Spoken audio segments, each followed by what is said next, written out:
Okay, let's dive right into an explainer that is fundamentally going to shift how you view the future of your career.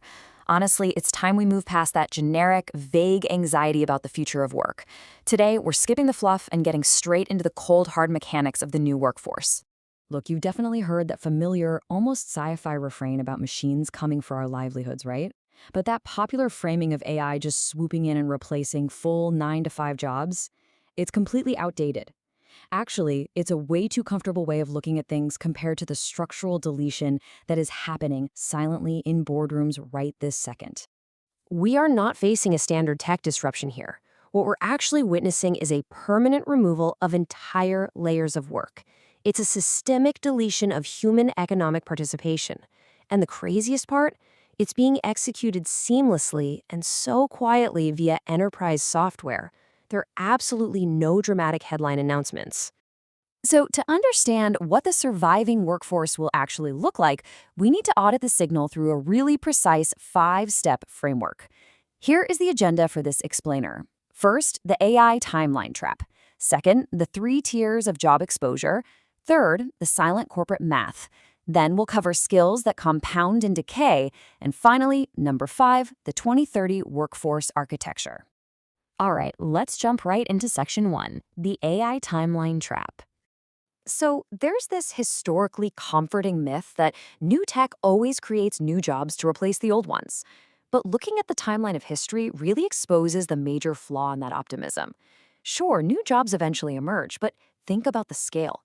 The agricultural shift took entire generations to unfold. The industrial transition took decades. Today, enterprise AI models are being deployed on a rapid quarterly software clock. We're simply not operating on a human timeline anymore. We are on a hyper-fast enterprise deployment timeline. And the friction cost of this incredible speed is severe. In this massive gap between today's automation and tomorrow's hypothetical new roles, a lot of workers are going to find their skills obsolete mid-career. They'll have literally no time to pivot and absolutely no bridge to cross over to whatever new jobs eventually pop up. It's just a cliff. Moving on to section 2, the 3 tiers of job exposure. To truly audit your own position in this modern economy, we have to demand a paradigm shift. We need to stop focusing on broad job titles and start looking at the granular, day-to-day components of your actual work. The myth is that AI kills your job title outright. The reality? It targets and eliminates specific, repeatable tasks. It doesn't fire the accountant, right? It automates the spreadsheet formatting and the data reconciliation. It just vaporizes those individual tasks that previously justified paying a human being to hold that title in the first place. Let's break down these 3 tiers. In the fully exposed tier, predictable outputs, like basic coding or data entry, are already being renegotiated.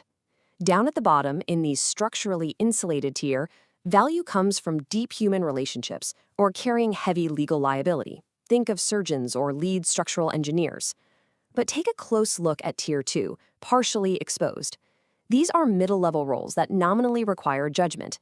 Counterintuitively, this is actually the most dangerous place to be, precisely because these folks mistakenly feel totally safe. And here's exactly why that middle tier is so incredibly exposed. Think about it.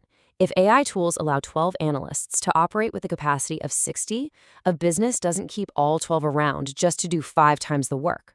No way. They keep 4 to do the exact same amount of work. This isn't about handing out a bunch of pink slips on a Friday afternoon. It is about structurally, permanently compressing the headcount required to hit the exact same output. That brings us to section 3, the silent corporate math. Let's explore the actual financial mechanics driving this shift. It's a signal that's so easy to miss because it lives in incredibly dry corporate earnings calls, not trending on social media. It all boils down to the core corporate maneuver of our time, corporate arbitrage. Companies aren't courting mass layoff controversies. Instead, they're just letting normal employee turnover happen. Someone quits, and boof, the position isn't backfilled. The work is absorbed by AI and the remaining staff, and those wage savings, they get shifted directly into profit margins. The sheer scale of this silent strategy is staggering. Over just 4 to 8 quarters, a company can quietly contract its human workforce by 15 to 30%.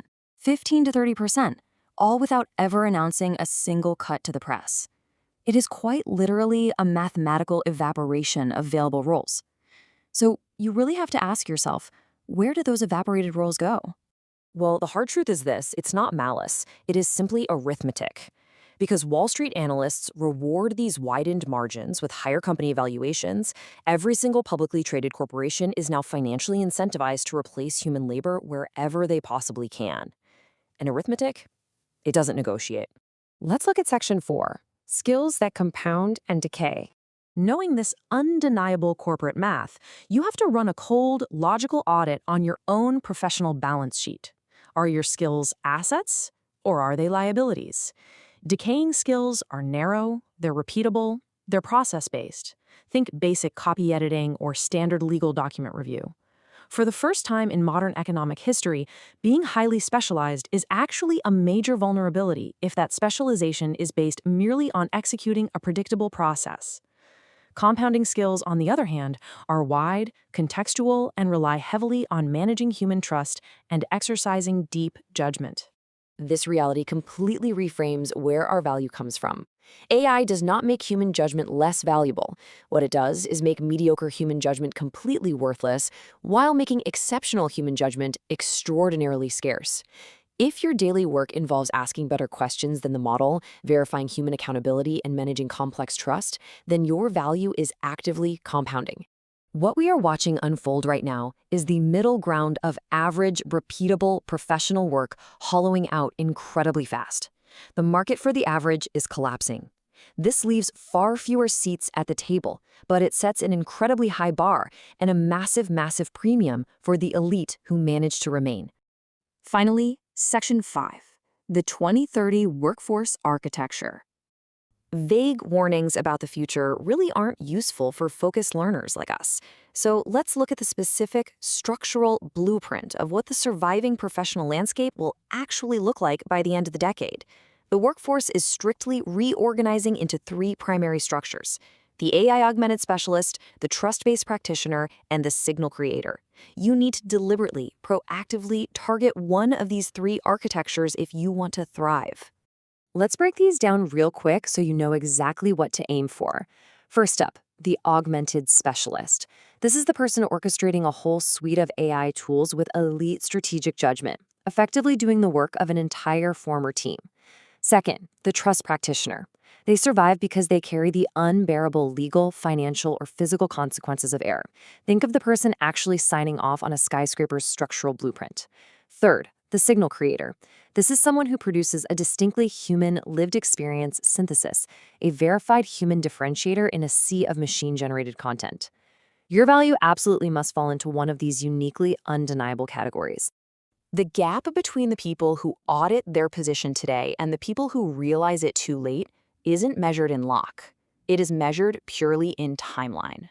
This workforce contraction isn't some distant event for the 2030s. It is happening this very quarter. Waiting to react simply means you are going to run out of runway. So, I want to leave you with this provocative final thought. Which tier does your current skill architecture actually put you in? I want you to look really closely at your daily tasks, run a harsh audit on your compounding skills, and ask yourself honestly if you are built to survive the last hiring cycle. Take the time to audit your position today. Thanks so much for joining me on this explainer, and I'll catch you next time.